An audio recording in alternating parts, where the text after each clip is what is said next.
Welcome to the public broadcast of Throne Dynamics. We will begin in just a moment.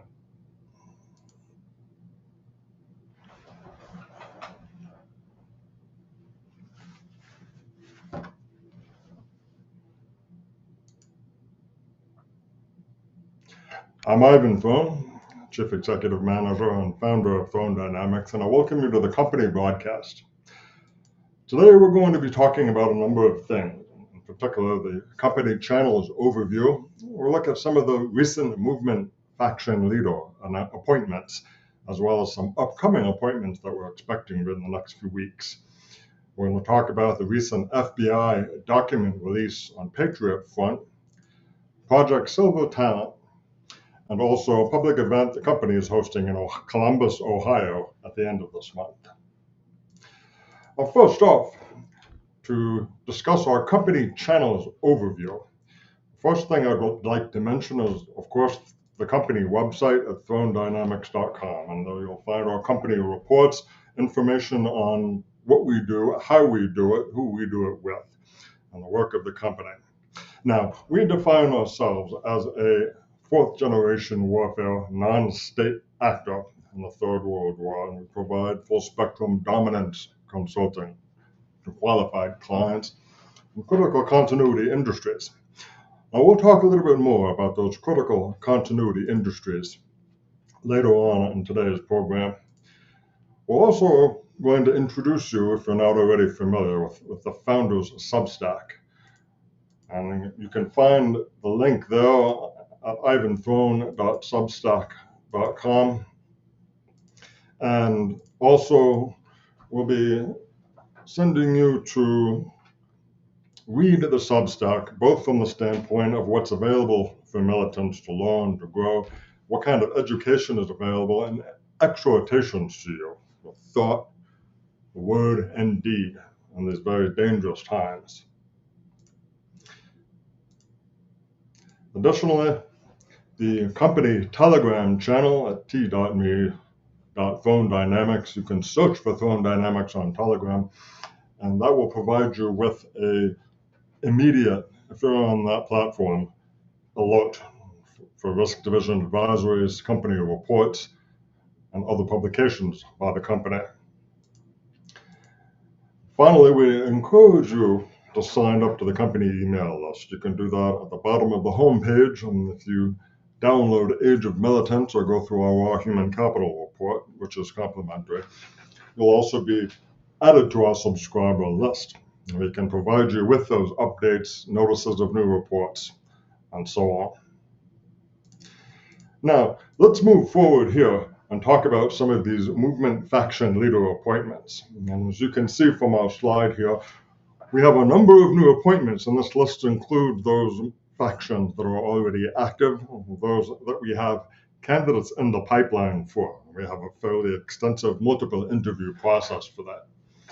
And as you can see, we've got Texas, Ohio, Arizona, North Carolina, West Virginia. We also have a presence now in Australia and in the Netherlands. Now, the work of the faction, what is that? How do we do that? And it's not a cookie cutter type of work, and it's worth explaining here a little bit. The job of the faction leader is to lead the men within his faction, or refer to those as faction assets. He keeps his eye open for candidates for Project Silver Talent. He engages in his community. He furthers his own particular militant mission in accordance with the company under their standard or authority and directive.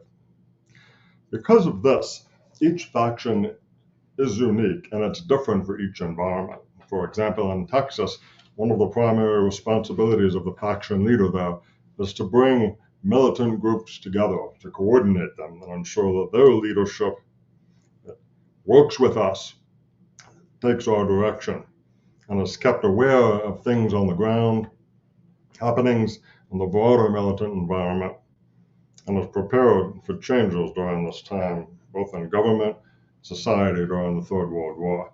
Whereas in Arizona, it may be quite different. They may be more focused on agriculture and ensuring that those critical continuity industries are linked. And in North Carolina, we may have some more focus on development of economic policy and bringing in people with certain subject matter expertise.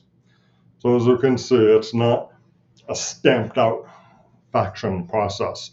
We are very deeply involved with meeting the needs of those local communities and ensuring that the faction leader becomes an exemplary example of production, resilience, and continuity of legacy for himself, his family, the men within his faction, and further down the road.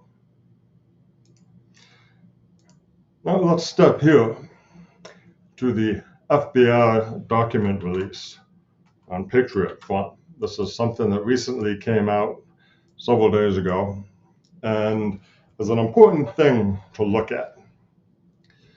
Now, for those of you unfamiliar with Patriot Front, a brief overview. They are a political activist group. They are best known for holding marches or flash marches where hundreds of men will pile out of rented U-Hauls, and they have a uniform appearance, flags.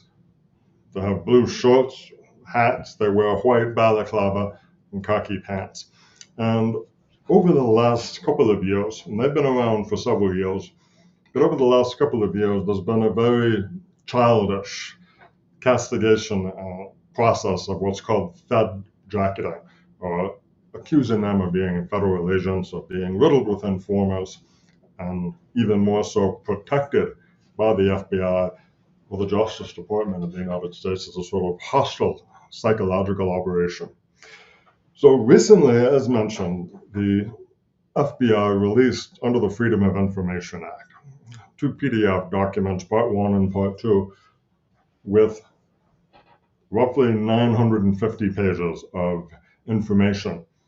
And it includes everything from criminal reports to grand jury documents to expense reports from the FBI to surveillance permission. There's a great deal in there. However, most of it is redacted. Now, we're not going to go into all of the specific details. If you are interested, and you should be, because they are active, they put themselves on the street, they're very disciplined, they're very well organized. It's worth recognizing what they do. Go to the company website, and the most recent company report at the top discusses in more granular detail the company's analysis and in specific risk division's analysis of Patriot Front files from the FBI. But today I want to go over some conclusions here and talk first about what we call this histrionic Fed jacketing that often takes place. Now, it seems that there's a cynicism or black-pilled refusal by people to believe that activists will be anything other than obese, that somehow covering their faces is disreputable, and that their uniform appearance is improper or a tell, as it were, of being government agents. Histrionic reaction is generally put forth by influencers who are chasing clout and seek to ride a bandwagon of drama, of screams of betrayal against the American people. It's a psychological operation. It's quite stupid and it's quite immature. The truth of the matter is, the FBI reports are fairly easy to digest despite the redactions. And we're going to talk a little bit about those redactions here, because the redactions are very important to understand, and how they are performed, what can and cannot be redacted, and to boil things down so that I'm not quoting the United States Code at you. Under Section B of the Freedom of Information Act, redactions may take place for certain circumstances. And what interests us here is subsection 7, which has to do with law enforcement activity. Now, the product of law enforcement work is considered withholdable under the Patriot Act for a number of different reasons. Now, the company report that I mentioned covers those reasons and lays out the actual subsections of the Freedom of Information Act, so you can examine that directly. However, When you look through those redactions, and most of the documents are in fact redacted, there's hundreds and hundreds of blank pages. There are also many names redacted, addresses redacted, and so on. But there is always a reason appended to those redactions. Now, Risk Division's gone through it. I've personally gone through it, and it's very clear and unmistakable that the vast majority of those redactions fall under subsection B7C and E, which have to do with two pieces. Section C is if it's personal or confidential information that would reasonably invade someone's privacy. So in the example where a grandma sees a Patriot Front sticker posted on a stop sign, and she calls in and she reports that, they won't publish her information within the file. That would be an unwarranted invasion of privacy. The other, Section E, has to do with information which, if released to the public, would assist with violation of the law because it reveals law enforcement processes, not content. It's not sensitive information. It's the process of operation. Now, there's also a Section D that has to do with confidential informants. So, Ivan, are there subsection D pieces? Yes, there are. But it's important to understand that the concept of a confidential informant is not limited to somebody who's being paid by the FBI or the Justice Department or Homeland Security. A private institution is considered a covered confidential informant. So, for example, the security guard at a university, and Patriot Front operates at universities, finds a sticker on a parking meter. That's a confidential informant entry. Now, the other piece is, are there in fact informants within Patriot Front? The answer is that in any organization, institution of any size, there will be people with dual loyalties. Access to brand.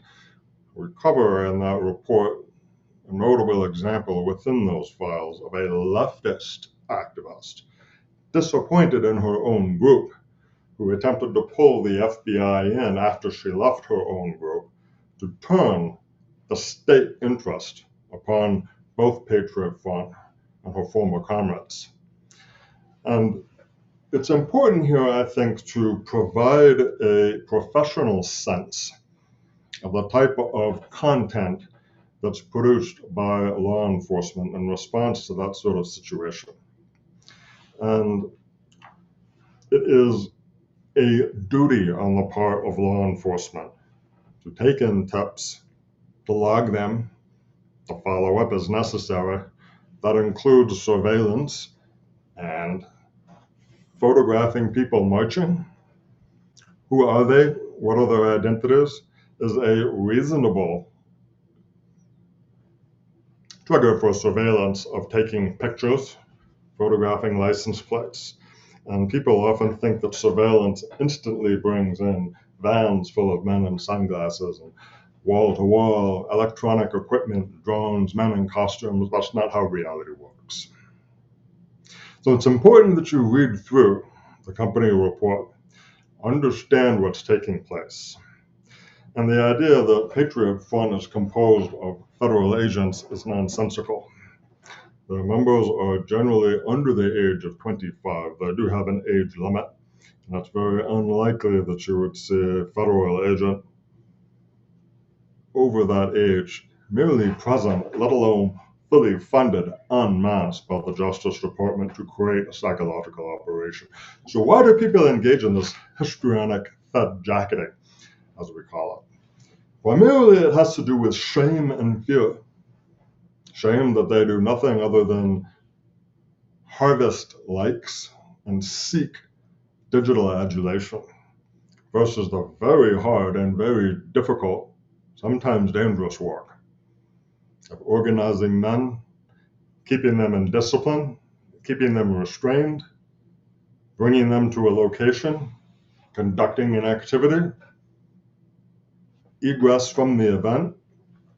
These are all things that take enormous focus, enormous dedication, which is beyond them.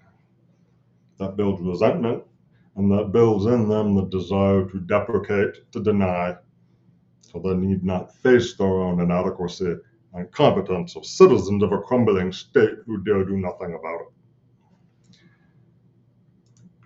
Now, finally, I would like to discuss here, as a kind of a wrap-up, the findings of the company with respect to Patriot Fund.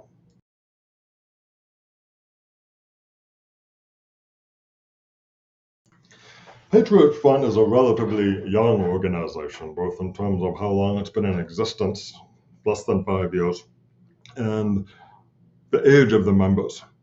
And it's extraordinary when you realize that these young men have taken upon themselves to act with such discipline and in such concert. Their work is spread across the United States. They have networks all over the United States. And I believe this year they've engaged already in over 3,000 incidents of promotional material drop, which might be stickering and maybe hanging a banner from an overpass. Perhaps it's spray painting a stencil. Some of those, yes, are technically acts of vandalism. In some cases, that's what rises to the attention of the FBI, because if you've put a sticker on an election sign or on the Supreme Court steps, that rises to the level of grand jury notice. Now, what does that mean? Grand juries in the United States are not constituted to address a specific incident or a specific group. What they do is have a standing panel of jurors with a somewhat broad focus of type of crime, election crimes, financial crimes, and they review items of interest that come up and determine how they should be handled. Do we indict? Do we not indict? You don't need to have a subject party. That does not need to necessarily be the same type of evidence of crime that might be used for a petit jury, which is pulled together to try an individual organization or institution. It's important that you understand these things and not succumb to a knee-jerk, black-pilled willingness to cynically accept that everything is betrayal, that everything is a lie, and that there are none who have built their conscience back from subjugation under the state, seek to preserve freedom, and march with dignity. You don't have to agree with Patriot Fund. You don't have to like them. There are people who watch this broadcast who are unfriendly and or hostile to the work of the company, and certainly to Patriot Fund. But it behooves you as an adult to understand the clinical process of assessing documents and do it rather than fall subject to that histrionic ridiculousness that passes for social media. Now let's talk about Project Silver Talent, which is an important effort underway by the company. And first off, it's very important to understand, as I'll describe Project Silver Talent, is that it is not an effort at a parallel economy. This concept of a parallel economy that you will often see floated, unfortunately, is not realistic. It would be smash when push comes to shove. On the other hand, the parallel economies also suffer from the problem of individual effort or small business effort. Those are good things in the context of a broader economy, but when you're attempting to build a parallel economy, meaning one that society, not just consumers, have an alternative to use instead of the mainstream economy, you can't start with selling candles. You can't start with delivering small bits of food in a niche market. Project Silver Talent is very specific. That's the work of the movement financier who is also involved with building a compassed doctrine from Phone Dynamics. And what we do, very simply, is through merger and acquisition deal flow. We identify companies of the proper size, generally between 2 and 5 million in earnings. They are purchased, and we install a hard right owner-operator who bears fealty to the company, is under the standard, takes our direction, and we pick those particular critical continuity assets: agriculture, transportation, medicine, waste management, armaments, water, power. These are the things that keep civilization not just running, but alive. Now, over time, as Project Silver Talon advances, we create this machine, this array of leaders. They are hard right, they are disciplined, they understand fealty and cruelty and the majesty of concerted effort. And we bind them and we bring them together. Part of the revenue from these assets is pooled and goes directly back. You can call it charitable work, but it's not really charitable work. It's not charity. It's an acquisition of additional critical continuity assets, incentives for young families. If we bear duty of the state, and we state that we do, we must fulfill it. That means the safety and security, the sustenance and provision, and the identity and meaning must be delivered in full. This is why the company cannot focus simply on training men. We cannot focus simply on raising movement factions. We cannot focus on one simple activity. If we bear duty of the state, we bear duty of all of it. So if you're interested in Project Silver Talon, it's moving very quickly, very briskly. Boomers are dying out. They're selling their companies. They're not coming back. The younger generation is further to the right than it has been in many generations. And we are capitalizing on that. Training them to lead, educating them in business, bringing the full suite of talent the company has from Fortune 100 enterprise senior leadership roles. We're exploiting that, we're leveraging it, and we're using it. Because these pillars of the state, when we talk about being a fourth generation warfare non-state actor, safety and security, sustenance and provision, and identity and meaning. And rather than you will own nothing and be happy, you will own something and be proud. Real work to build families, to build communities, to defend them, to keep the lights, the power, the water, the food, and shut them off for those who are adversaries of our work. Now let's move on. We have the Columbus, Ohio event. I would like to speak a little bit about that. It'll be a very short broadcast today. So this event in Ohio, in Columbus, is on Saturday, the 24th of August. It's hosted by the executive cadre. And these are the executives from all of these critical continuity industries that over many years have worked with me, they've worked with the company, they've worked with each other, and there is a long-standing partnership, friendship, and fealty, in truth, between all of us. They'll be hosting, and we will have movement faction leaders there, both current and incoming. And I'll be delivering a keynote presentation to talk more about what we do, provide some exhortation, get the chance for people to meet me, the leaders of the movement, officers of the company, and you see in person what we stand for, what we believe, and what we are determined as sacred purpose to bring forward. Now, let's move here to our usual questions. And the first question that came in was, given that there are other entities coming up in this sphere of civilization rebuilding, what would you say is the company's unique value proposition? It's a good question. And what we see, both from inside the company, from the cadre, and what brings the movement faction leaders out of the woods, so to speak, to adhere to us and come under the standard, what we hear from people who work with us, who watch us, the great differentiator, twofold: who we are, what we say, how we conduct ourselves. and the scale and scope of the work. We are not separatists. We do not believe that communities will survive if they isolate. We do not believe that communities will make it if they attempt to sever themselves from the rest of the nation.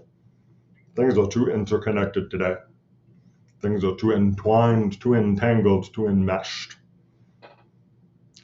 Our goal is to seize the existing means of production, if that term makes any sense. That's a Marxist term, seize the means of production. We're non-Marxists by any chance. But it's very important to be able to ensure the lights stay on and people are fed. That's part of the duty of the state.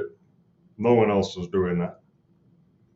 Another differentiator is the background. Myself and many of the faction leaders were finding this draws them.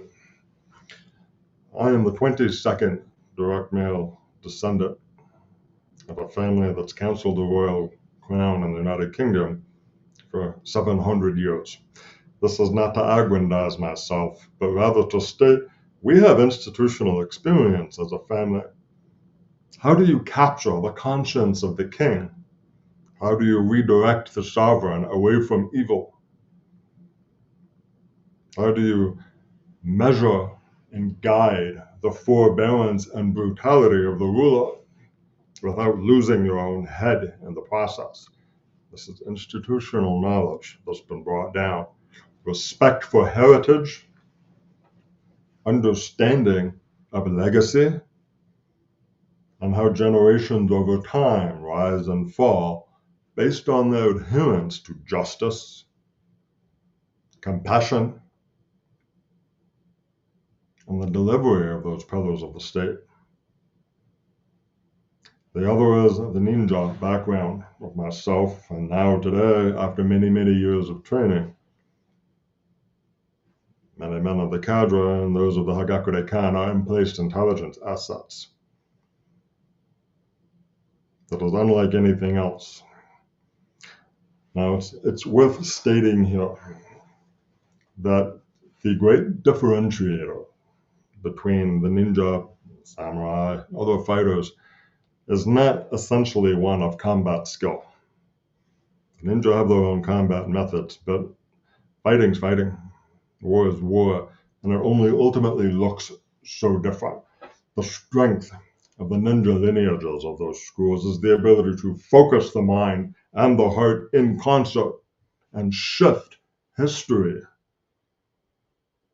to drive fate as demanded as a faceless servant for the will of heaven.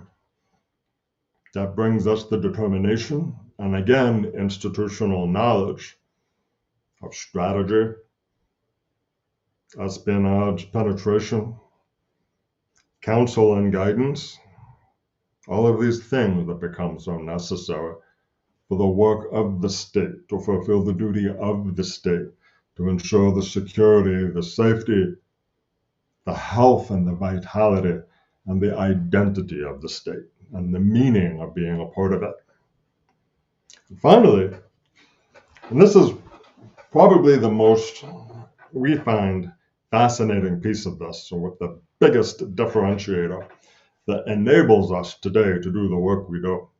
That's the enterprise experience at Fortune 100 companies and senior levels. Enterprise leadership, understanding competent, correct, healthy corporate culture, not including diversity, equity, and inclusion, not including the woke nonsense that has infected businesses today. We come from a finance background where those things don't matter. Seeing the numbers, correct work, correct posture of respect for clients, for the participants in plans. Well, there cannot be mistake, there cannot be misjudgment. There must be correct heart, correct mind, and full execution. How to lead teams that are globally distributed, to be responsible for hundreds of millions, distributed correctly. Now, what happens? There are many people who have that experience, but none who will leave it behind and put all of their professional future at risk to do what we at the company do today and stand forth and say, yes, we are on the hard right. No parley and no quarter. Anyone else who does that, they lose their career. They're canceled. They can't find work again. We at the company have thrown the scabbard away. Our babes are naked and we burned our ships on the shore. Now, these things combined together as the most enormous differentiator, and there are none like us. Now let's go to the next question. This was kind of fun. Why don't you go back into politics or socioeconomic institutions and try to influence things from the inside? Why would we? Look at what we've built. We have Hagakure Khan agents in place all over the world. The executive cadre is present on every continent except Antarctica. We're seizing businesses and installing our men. We've raised the standard, and it glitters today with authenticity and power. Why would we yield? Subsume our capacity, forbear the coherence we've built, and put our competence to service for someone else who will not do with the bravery and full commitment that we do. And that's the answer there. Now, this is a great question. It goes straight to what I just said. What gives you the right to step forward and tell men to bear fealty, as you call it, to you and the company, instead of to their own country?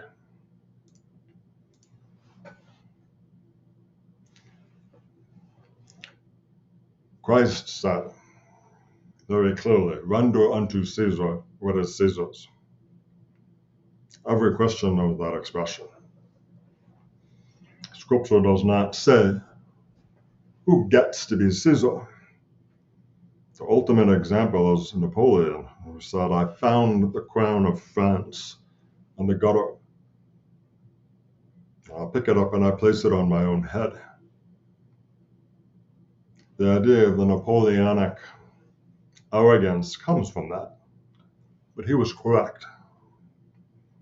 The crown was on the gutter. Today, look at the states that we exist within. Look at the condition of the nation they rule over. In the book of Matthew, there's exhortation. You must submit to the lawful authority. How far does that go?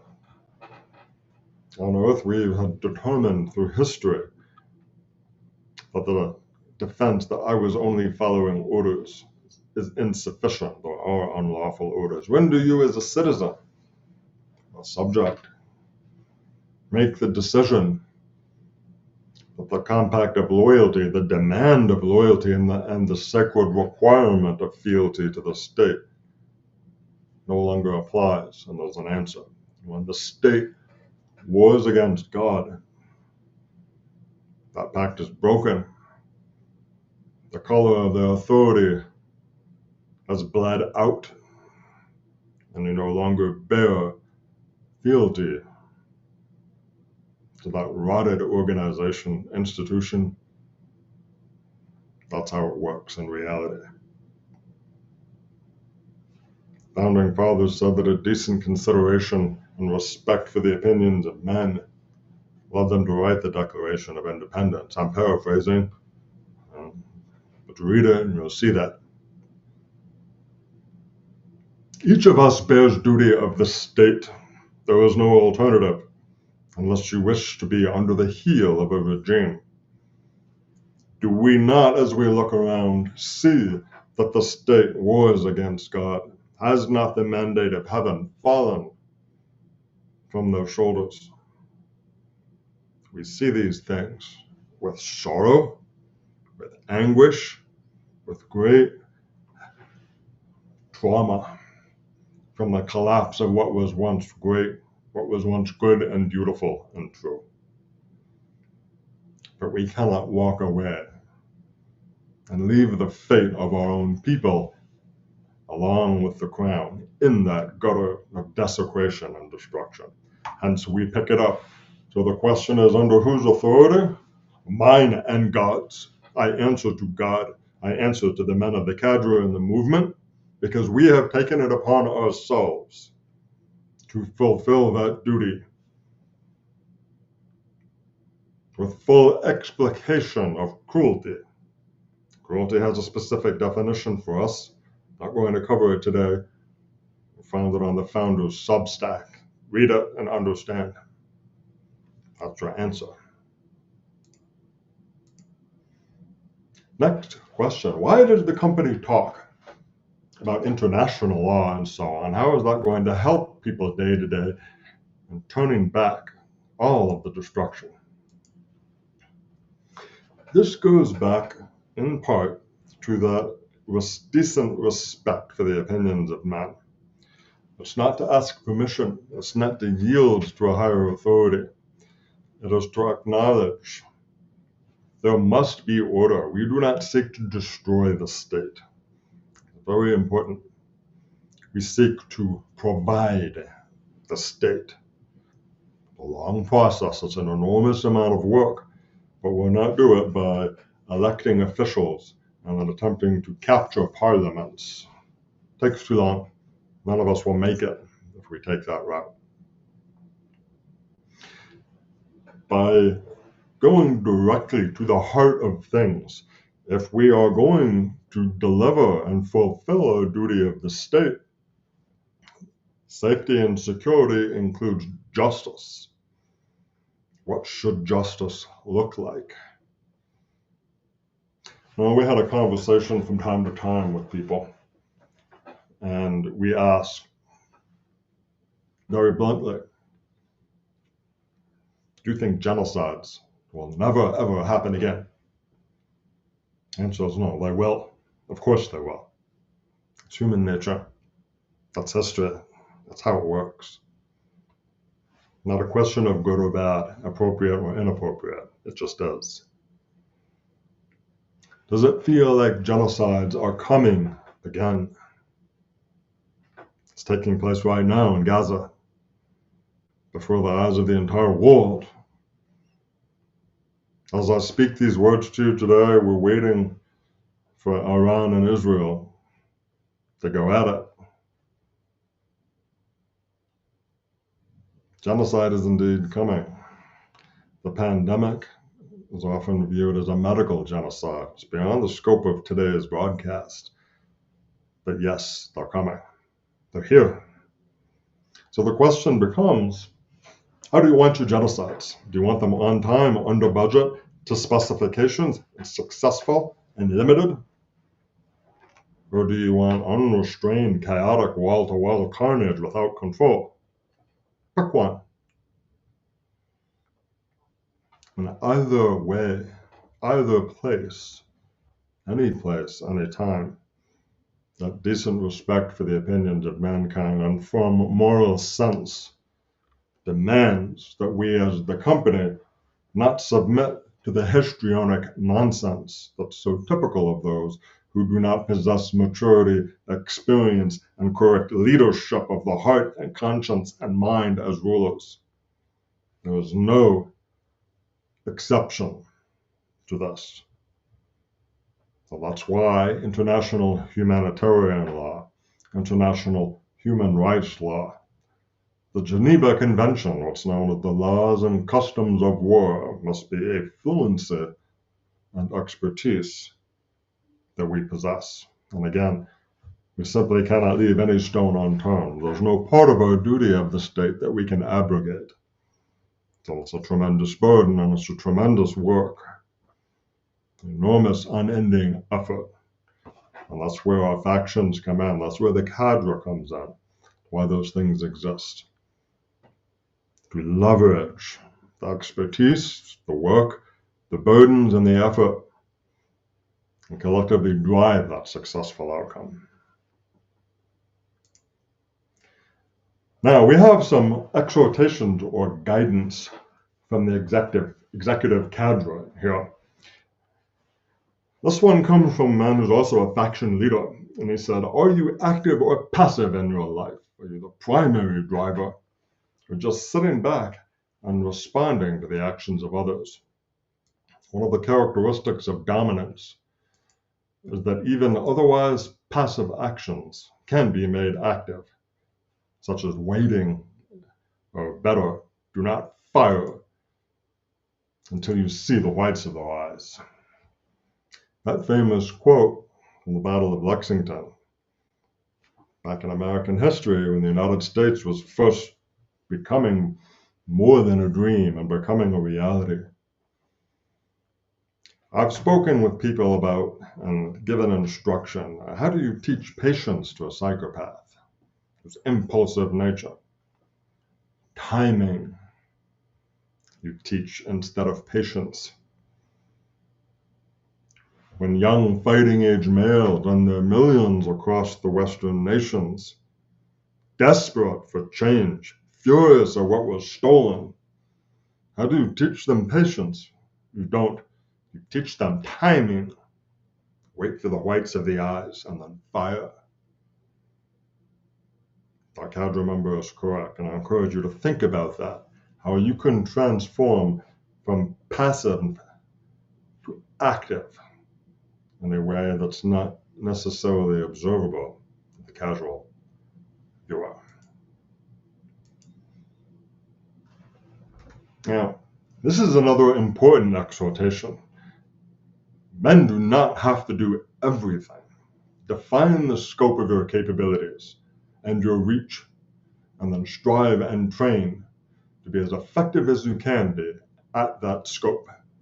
We need township trustees, and local school board members, and church deacons as much as we need glorious leaders of men. And most of those great leaders all started leading a squad of men. Start small and grow. Don't become despondent at the mass of the great national problems. Very good advice.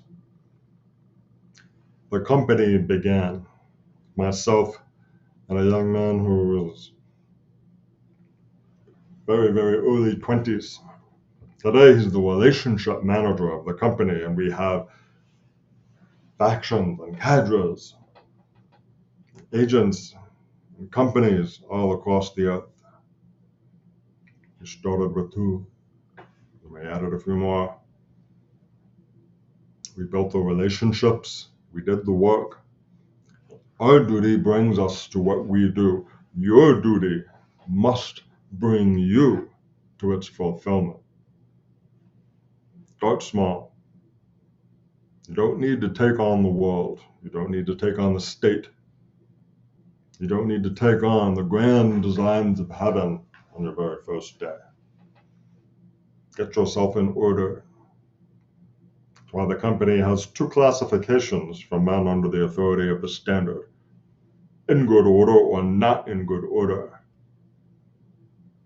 Get yourself in order. Search your conscience. Fight for your freedom. Seek the dignity that comes from being a man who delivers justice, safety, security, provision, is proud of his identity, and owns the future he seizes by right.